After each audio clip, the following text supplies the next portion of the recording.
Welcome back, everybody, to the Tennessee Titans franchise here on Madden 23.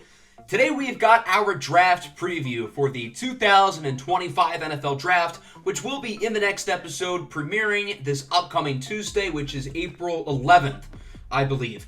So in the last episode, we went through free agency, we went through everything in the offseason that leads up to the draft, and I do think that we made the team better. We lost some starters from last year, including Andrew Thomas and Jonnu Smith on offense, Fletcher Cox and Christian Barmore on the defensive line, along with David Long as well.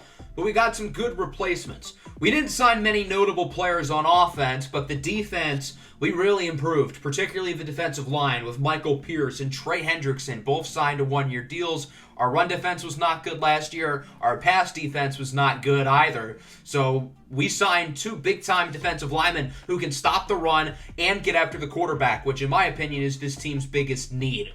So going into the draft, we have 2 1s and we have 2 2s. So we've got a lot of opportunities to either draft a bunch of hopefully impactful rookies. Maybe we package our picks to acquire some elite star-level talent. Or we could always package our picks to move up for some big-time prospects, whether we get a new left tackle, maybe adding a piece on the defense, or hell, maybe we move up for one of the top quarterbacks in this year's draft. We've got a lot of options and a lot of flexibility in what is a very fun and talented draft class. We've gone through a lot of these guys throughout the prospect profiles, but we're going to reiterate some of the top guys along with some players who the Titans could consider with their picks throughout the draft. And that starts at the quarterback position.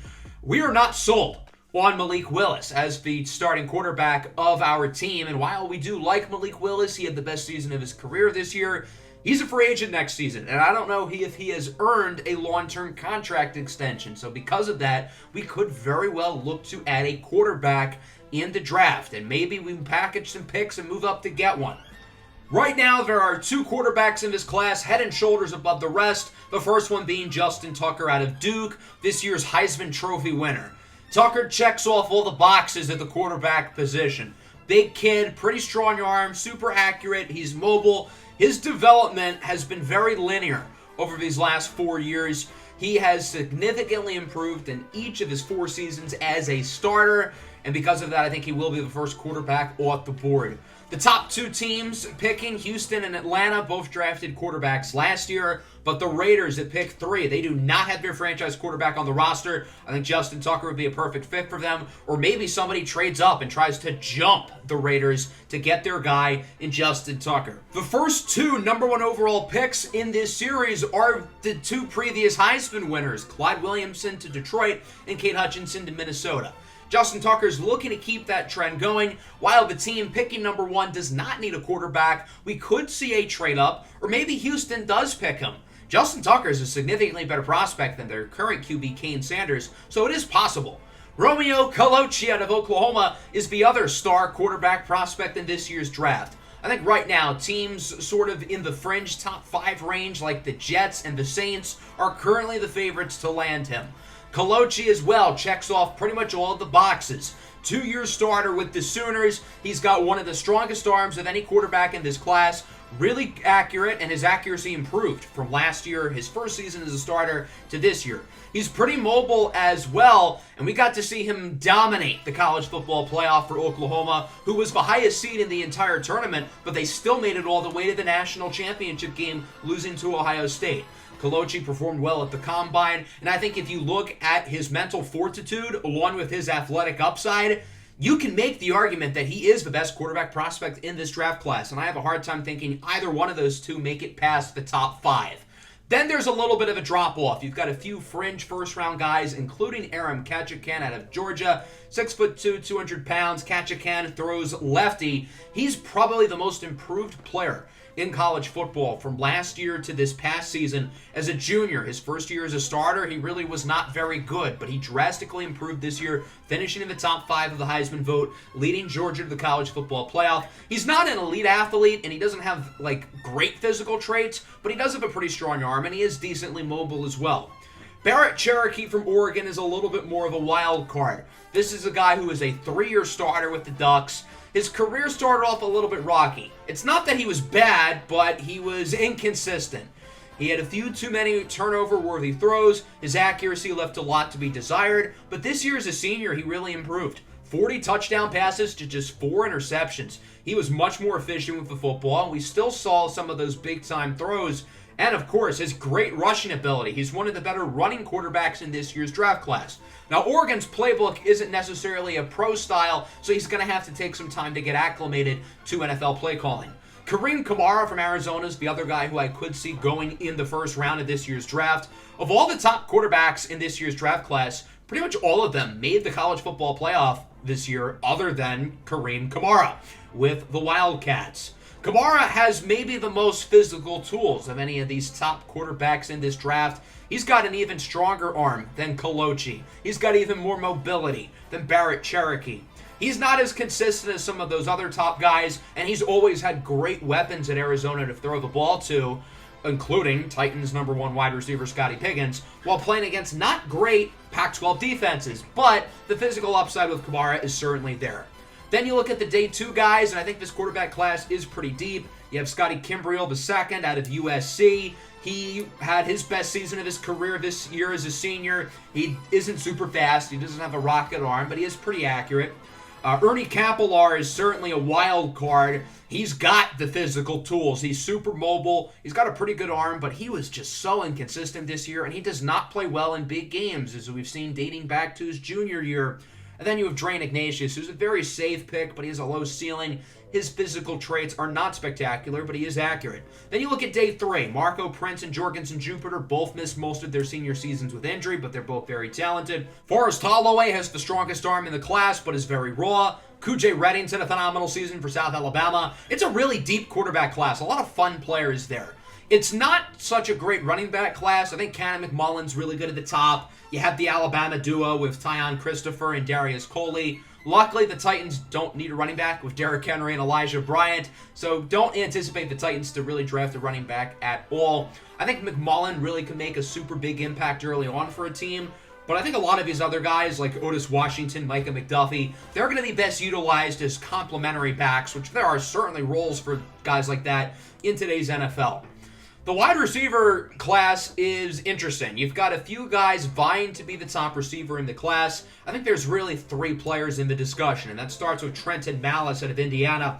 Malice wins with his physicality. 6'5", 230 pounds. He's big, he's fast, he's good in terms of contested catches. He's got to improve a little bit as a route runner, and his hands are a little bit iffy, but he is pretty good with the ball in his hands, and he probably has more upside than any receiver in this draft class, which is why I think teams are going to like him a lot. He could very well be a top half of the first-round pick, but there may be other receivers who teams like more. He ran a 4.3 40-yard dash, which is insane at his size. His athleticism is somewhat comparable to Calvin Johnson. I don't think he plays as big as Megatron, and I don't think it's fair to compare anyone to Megatron because he was just different. But Trenton Malice is one of the closest players physically we've seen to him in a while. Then you have A. John Wiggins, who's not as big, not as fast, but he's more polished. He's a great route runner. He's been one of the best receivers in the country over the last 3 years at Michigan State. I think he's the most pro-ready receiver in this draft class, but I don't think that gives him a low ceiling.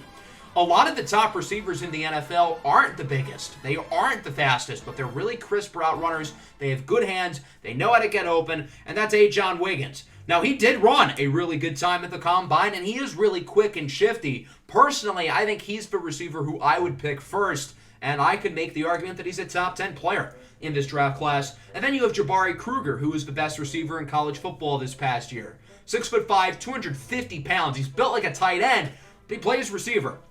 Now, he did have the luxury of having the Heisman-winning quarterback throwing him the ball, but he was still really, really good.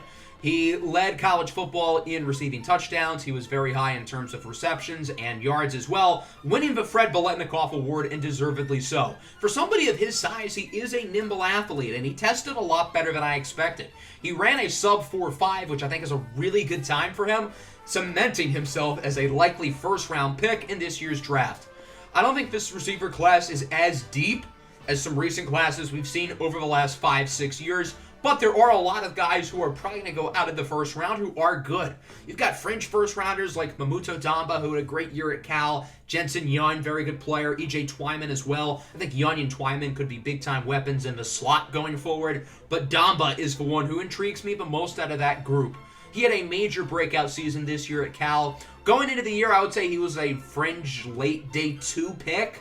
And even though Cal had some quarterback controversies with their starter, Rufus Mobley, getting injured pretty early into the season, it didn't really matter who was at quarterback for Damba. He still produced, leading the best offense in the Pac-12. Obviously, they won their conference championship.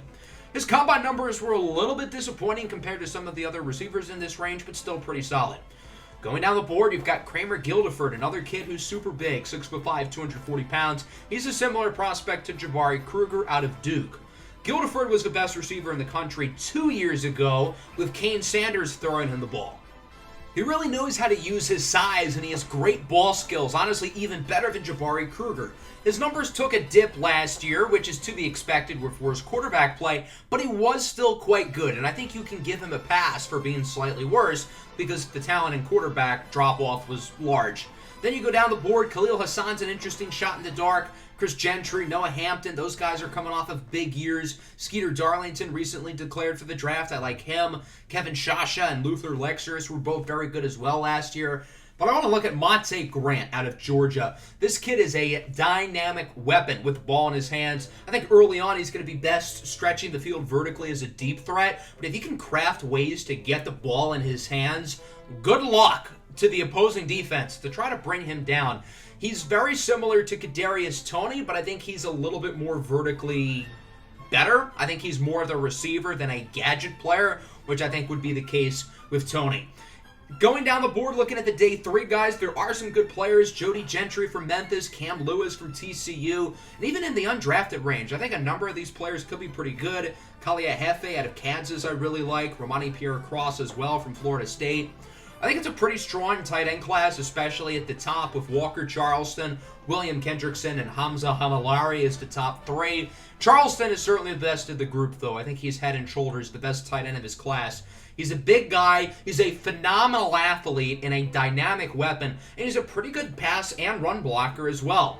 Some scouts have compared him to George Kittle, and while that's probably a little bit rich, I can understand the well-roundedness for the athlete that he is. There is some George Kittle, 35-inch vertical jump, barely ran over a 4.5. He tested well in the agility drills. He put on a show at the combine for somebody who's 6'6", 245 pounds, built like an NBA power forward. There are some good guys down the board. Brandon Pickens, the break and tackle machine out of Florida, and some solid guys on day 3 as well. The Titans' lone real need right now is left tackle, and there are a lot of good ones in this class. None better than Nnamdi Olujanu out of Middle Tennessee State. Now, unfortunately for the Titans, they're not going to be able to draft the hometown kid because he's going to go in the top 5, and I don't think the Titans are planning on moving into the top 5 for an offensive lineman. But if they were going to, Nnamdi Olujanu probably would be worth it. I think he's arguably the best offensive line prospect we've seen in this entire series. Phenomenal athlete. He's been a very good starter for Middle Tennessee State over the last few years, but there are some other good options behind him in the first round at left tackle. Sterling Weaver, Connor McCarthy, and Udoka Akuchi are all very solid. I think McCarthy is the best of the group. I would argue he might be the best underclassman in this draft, period. He's basically Lane Johnson, but at left tackle. 6'8", 345, ridiculous athlete. The combine testing, just wow. This guy's a total freak show. Athletically speaking, you could line him up at tight end if you really wanted to. I think he's a phenomenal pass protector, pretty good in the run game as well. I would argue he should be a top 10 pick, and if he slips a little bit, oh boy, the Titans are going to be eyeing him up like a hawk. There's some depth at left tackle as well. Evan Thompson from Notre Dame, his stock has gone up. Brandon Massey from Syracuse, I think, is a pretty good player as well. The other offensive line positions are not quite as good, but there are still some solid players. At left guard, Dominic Lee out of Iowa leads the way. Will Williams and Aolani Tuiai-Sissoko are pretty solid as well, along with Jorge De La Fuente.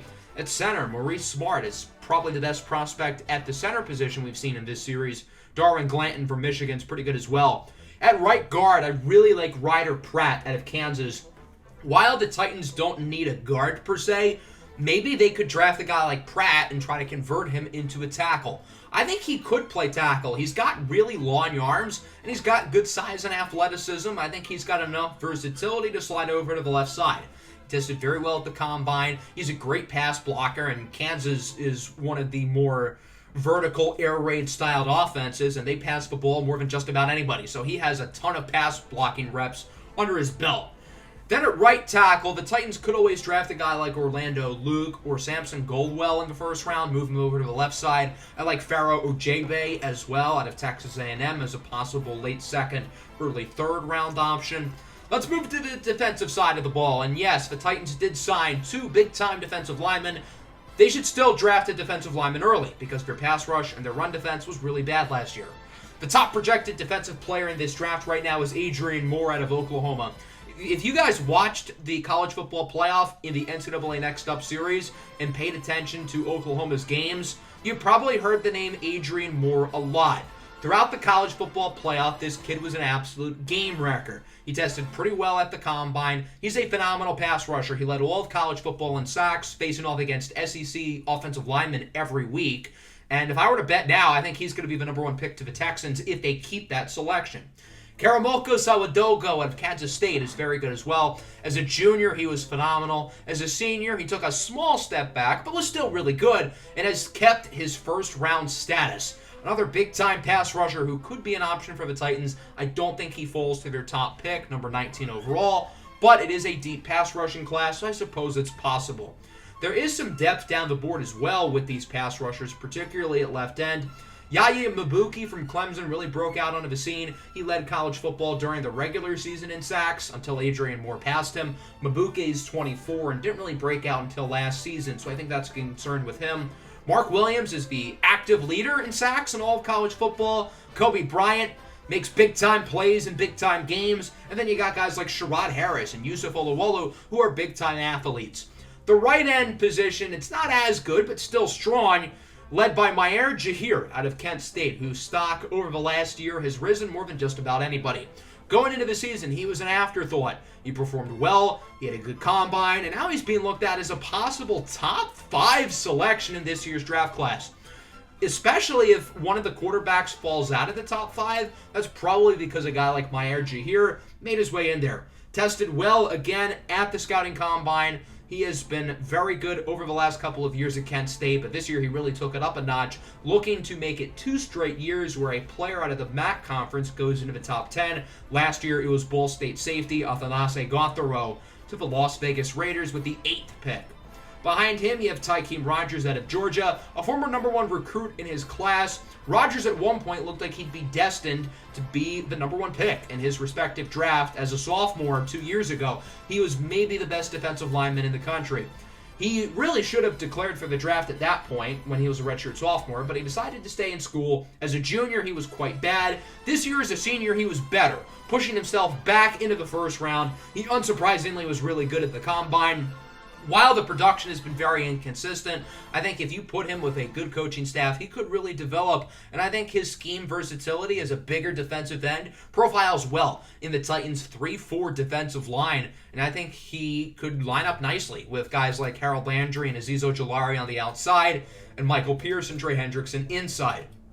There are some interesting players further down the board, including Harry Ragunan out of UNLV. Francis Boa Kamoa was phenomenal as a junior, another guy who looked like going into the year he'd be a top 5 pick, but this year he fell off of the face of the earth. Moose Blankenfort, Dalton Flemington, and Jabal Inman are solid depth guys as well. We haven't had really many good defensive tackle classes for a while. I do like Brian Arboen out of Florida State. He's a little bit on the slim side, 6'8", 295, more of a 4'3" defensive tackle. I wish he bulked up a little bit more and was more dominant in the run game, but he is pretty good. There are some solid guys later down the board. At outside linebacker, the top guy here is Babatunde Mamadou out of Texas, who is a do-it-all linebacker, 6'8", 273 pounds. He's a freak athlete. He can rush the passer. He can stop the run. And he's good in coverage. He's not elite at any of those things, which I think is kind of the concern with him, but he's good at everything. So that, along with his athleticism, suggests that he does have a very high ceiling. Throughout the season, I kind of figured he'd be the top defensive player off the board. It's not that he played poorly down the stretch, it's just that Adrian Moore was an animal in the college football playoff. There is still certainly an argument for Mamadou to be the #1 pick in this year's draft to Houston. And if he's not the top pick, it won't take him too much longer to go. I think he's a surefire top 5 pick. Buck Ratliff from Oklahoma is just as athletic as Mamadou. Tested very well at the combine, 6'4", 250 pounds, long arms, good length. The problem is he's not very good at football. 4'3", 840. He tested very well in the agility drills. He's a freak show. I mean, with his explosiveness off the edge, it's pretty impressive. The problem is, again, he is so raw. He doesn't really have much of a pass rushing tool belt. He's not all that good in coverage. So I think there's going to be a learning curve with him, but the athleticism is quite good. Then you have Tyrone Smith from Arizona, the exact s'ame size as Ratliff, 6'4", 247. He's a better pass rusher, but not as good of an athlete. There's some solid guys down the board, specifically Birdmeyer Vincent out of Florida. Speaking of Florida linebackers, Giacomo Vivaro is the top inside linebacker in this draft class. I think this player is a top 5 talent in this class, period. But the value of inside linebacker is a little bit lower than other positions. This is a kid who makes big-time plays in huge situations. He had the pick 6 as a junior in the Rose Bowl against Ohio State. That plays a classic. He has the athleticism of some of these other linebackers who have been drafted high recently, like Devin White, Devin Bush, Kenneth Murray, Patrick Queen. The difference between Vivaro and all of those guys is that Vivaro is really good. None of the 4 players I just said have lived up to their draft billing, but Giacomo Vivaro will. This kid's a total stud. Down the board, Napoleon Christian from Ohio State's pretty good, and you've got some other guys later. Lorenzo Rivers from UCLA, big kid, talented player. And there's some other guys who could end up being good down the line. Sandalio Cortez at right outside linebacker is very solid as well. 6'5", 260 pounds. He's fast, but I don't know if he's necessarily super quick and explosive. I don't think he's as dynamic as a pass rusher as some of these other guys, but I do think he is very versatile, especially if he adds some bulk.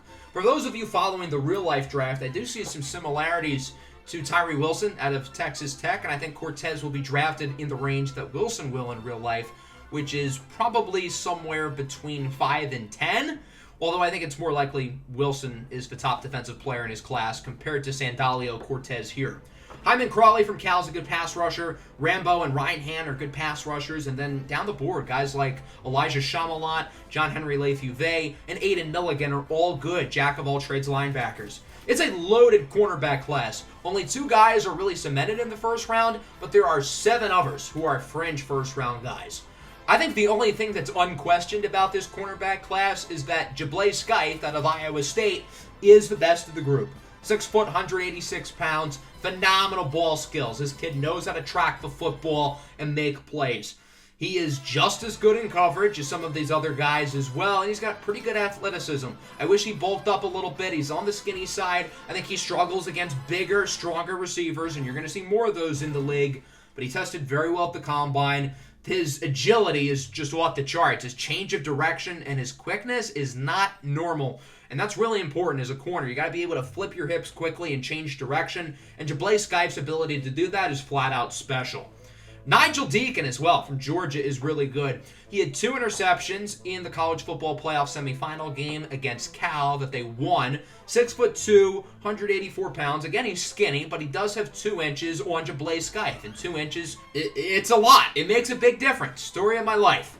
Nigel Deacon has had consistent improvement throughout his Georgia career. His ball skills are not as good as Jablay Skythe, but still very solid. He ran a 4.26 at the Combine and a 4.24 at the Pro Day. He ran a faster 40 than any player in his entire draft class, regardless of position, and he did it at 6'2" with a 6'4" wingspan. As you look at the guys who are fringe first-rounders to second-rounders, there's a lot of them. There are a lot of guys in this group who I like. We're going to highlight one right here.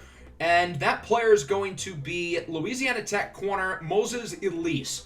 I think the thing that Elise has over some of these other guys is his polish. I think he's going to be really good right off the bat, while some of these other corners still have a long ways to go. Maybe he's not as fast, maybe he's not as high of a ceiling, but he still ran a really good time at the Combine. His agility drills were really good, and this guy just sticks to opposing wide receivers. He's like glue. You can't get him off.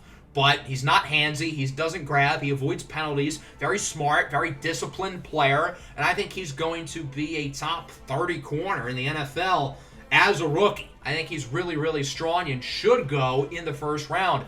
The Titans have a quiet need at corner. Caleb Farley, Chidobe Awuzie, and Roger McCreary are all expiring after next year. There are some good depth players like Camden Tinsley, Eric Lilly, Snoopy Darwin, the kid out of Duke who recently declared, Khaled Neighbors. It's a really, really good cornerback class, and don't be surprised if the Titans pick one early with their top 4 corners all off the books within 2 years, 3 of whom are off the books next year. It's also a pretty good safety class. At free safety, there's 2 top guys with Sean Marshall and Alec Padfield. The Titans could look to add a safety. Again, Kevin Byard on the franchise tag, and not to mention he's 32 years old. Juan Thornhill's also on the last year of his deal. So the Titans have 5 of their 6 best defensive backs as free agents next year, and the other one, Cardell Simpson, is a free agent in 2 years. So there's a lot of guys to pay, and there's only so much money out there. Sean Marshall's a really good player, very solid in zone coverage. You can play him in the box. Good athlete, 6'2", 202 pounds. He certainly has the size advantage over Alec Padfield, who's 4 inches shorter. It's a pretty deep group as well. I like Kaishawn Lathias out of Michigan, Gabriel Fanatelli, Owen French. Both of them are good too. And then at strong safety, Darren French from Clemson might be the best safety in this class. There are some guys down the board I like as well. Amani Ward, Laquan Daphne, both good players, but they don't quite have the size and athleticism that French does. 6'2", 230 pounds. He's built like an off-ball linebacker, and again, you can put him in the box, but he's also good out back deep in coverage. I don't think you want him as your lone center fielder as a free safety, but if you got 2 safeties back there, he can certainly hold the zone, covering the back end of half the field. He tested pretty well at the combine. I think a 4.41 is a really good time for him. I think that cemented him into the first round of this year's draft class. But if you'd rather wait for a safety, which could make sense for the Titans, who again don't have an immediate need at safety, but both of their starters are expiring next year, there are plenty of good options on day 2 and beyond. Again, with guys like Ward and Daphne. And even further down, Cairo Brown, 6'4", very tall, very athletic. Chance Water from NIU is really good too. So there you go. That's the entire draft class in our draft preview. Ton of really fun players here. Again, the draft episode is Tuesday. It'll be a premiere, but we're not quite done this episode here because I want to go over some mock drafts. If you guys know me, I'm a big mock draft nerd. I love mock drafts. I love analyzing them, looking at them, talking about them. So let's take a look at Madden's mock drafts. This is mock draft 3 made before the offseason, and I think it's pretty bad. Nnamdi Olushanu at 1. I can't get behind that. The Texans have Laramie Tunsil at left tackle, and at right tackle they have Kalen Thonts, who they just drafted 6th overall last year. The first quarterback is not off the board until pick 4, Justin Tucker to the Bears. I could see the Bears picking a QB, but I can't see the Raiders passing one. They have Romeo Colucci at 7. That's a little bit more fair. Adrian Moore is back at 5. I think he will go before that. If not, the Eagles should run the card up. I'm a little bit surprised the Jets pass on Colucci. I think they'd be a good landing spot for him. And then other than that, there isn't anything super pressing that I disagree with. They have the Titans picking Yaya Yabuki. I think that would make sense. He'd be a pretty good scheme fit, and he's coming off a great season for Clemson. I don't know if I'd pass on a guy like Connor McCarthy, though. If he falls at 23, I'd be pleasantly surprised. And then with the other pick, they have us going with Sean Marshall at UCLA. That'd be a nice pick. Mock Draft 4 was made, I think, during the start of free agency. Again, can't get behind Nnamdi Olushanu at 1. I think the Texans either trade down or go defense. They have Tucker going at 3. I agree. If there's no trades, he will be the 3rd overall pick. Romeo Colucci to the Jets. That makes sense. And then down the board a little bit further, they have us going with Tykeem Rodgers this time. Again, that'd be a pretty good pick. And then at 26, they had us going with the other solid 3 safety, Alec Padfield. One thing I really disagree with here towards the end is Aaron Katchikan to the Commanders. Did we not just have Desmond Ridder lead them to a Super Bowl appearance? I think that'd be a big mistake by the Commanders. Mock Draft 5 is very similar to the last one. Again, disagree with the number 1 pick. Meyer Jahir went in the back end of the first round for the first 2 mock drafts. This time he goes 7. I think that's a lot more accurate. And then they have us at pick 19 going Orlando Luke. That makes sense, especially if we can convert him to left tackle. And they had us picking Alec Padfield again at pick 26, while still having Washington pick Aaron Katchikan, which still makes no sense. I will say there aren't many QB-needy teams at the end of the first round. maybe Carolina, maybe the Titans. Other than that, there really aren't many. Maybe Seattle. I think they like their young guy, Jackson Kayuma. Maybe New England, but probably not. All the QB needy teams are at the top. So who knows? Maybe we have some surprises there. This is my team-specific mock draft for the Titans. I have us getting Connor McCarthy, the tackle out of Stanford at 19. I think that'd be a home run, plug-and-play left tackle day one. He'd be great. And then at 27, I have us picking Moses Elise, the corner out of Louisiana Tech. I think secondary is certainly an area the Titans are going to look at, whether it's corner or safety. And at the end of the first round, there is a lot of choices. On day 2, I have us going E.J. Twyman. I think wide receiver is a sneaky need. Yeah, we have Scotty Pickens, but nobody else is really all that proven. Traylon Burks just had the fifth-year option declined. Quinn Crew is not proven. Hot Rod Pryor is not proven. Christian Watson is not proven. So maybe we pick a receiver kind of early. We doubled down on edge rushers with Francis Bella and Kobe Bryant, both of whom were first-round guys going into the year, but they were both pretty disappointing. Hopefully at least one of them would be able to work out. We go with Orji Enyamum, the center out of Nebraska at 159. Good depth. Michaeli Forrester, linebacker out of Texas, solid pick. Malachi McDaniel, the cornerback out of Georgia. He is certainly a top 200 player in this class. He's just really small. And then we have another pick, I believe 219. I couldn't fit it on the graphic. But I have us kind of taking a shot in the dark with quarterback Kujay Reddings out of South Alabama. I don't think he falls that far, but if he does, maybe that's a route the Titans look at. I don't think Tennessee's going to pick a quarterback in the mid-rounds. I think if Tennessee does pick a quarterback, it would be early in the first round. I think with drafting Malik Willis in the third round a few years ago and drafting Bryson Byrne in the fourth round last year, I think if Tennessee picks a quarterback, it'll either be early or super late, like in the seventh round, if a guy like Kujay Reddings is still on the board. So there you go. That's going to wrap up the episode. I hope you guys enjoyed it. Again, a really, really fun draft class. It'll be public on the PlayStation 5 Draft Class Finder once the draft episode is uploaded, and you'll be able to play with it. The first 2 draft classes of the series are also public as well. I explained in those draft episodes how you can download them. So that's going to do it here. Make sure to leave a like and subscribe to the channel if you are new. Peace out.